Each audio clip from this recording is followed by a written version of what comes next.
आई रे छौड़ा भर दिन जे छिछियाल घूरे से बियाह कर भी से नहीं। हम शादी नहीं करूंगा। दूर जोड़े बजर खसुआ, तू भर दिन घर में खेबे आ सुतबे, बियाह नहीं करबे तो की करबे? हम लड़की देखूंगा, बाजार में जाऊंगा, गुलेठी मारूंगा और लड़की को फंसाऊंगा और लेके सिनेमा देखूंगा। सुनू ये भौजी, छोड़ा एना नहीं मानत के सब रोक के बजाबे छिए, वह समझेते एकरा तखने ही बुझत, बुझलिए?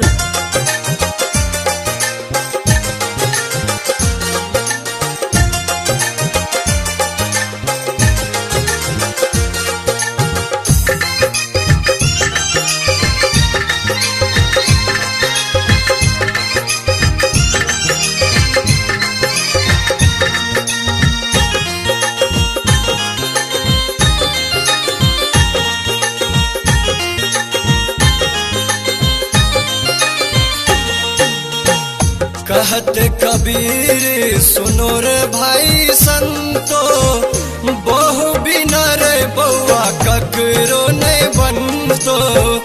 कहत कबीर सुनो रे भाई संतो, बहु बिना रे बउआ ककरो नहीं बनतो।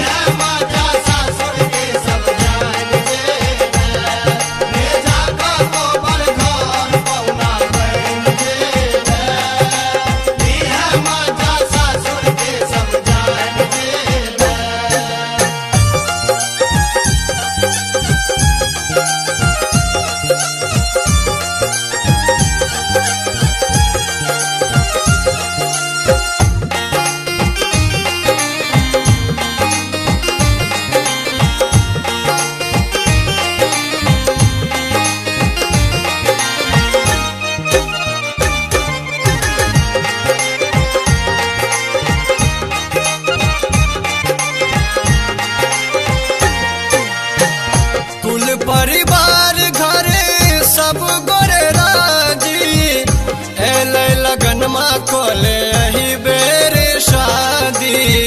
एले लगन मा कोले अही बेरे शादी, एले लगन मा कोले अही बेरे शादी।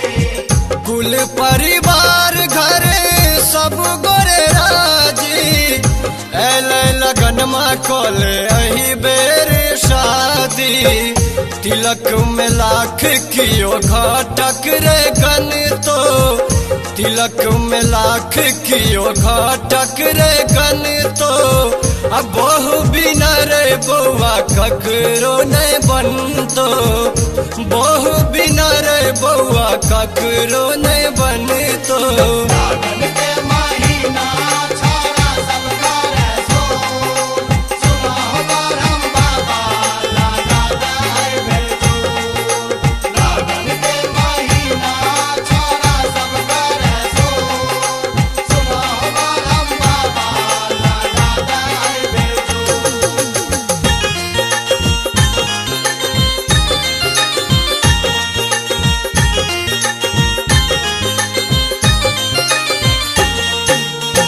काज धंधा घर आंगन करतो तोरा दुल्ही, निमन निमन खाना रोखुए तो तोरा दुल्ही।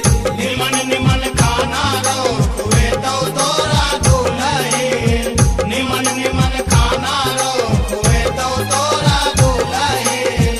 काज धंधा घर आंगन करतो चौका चूल्ही, निमन निमन खाना रोखुए तो तोरा दुल्ही। संगे सुता कसे जिया गोरवा दबैब तो, संगे सुता कसे जिया गोरवा दबैब तो। अब बहु बिना रे बउआ ककरो नहीं बनतो, बहु बिना रे बउआ ककरो नहीं बनतो।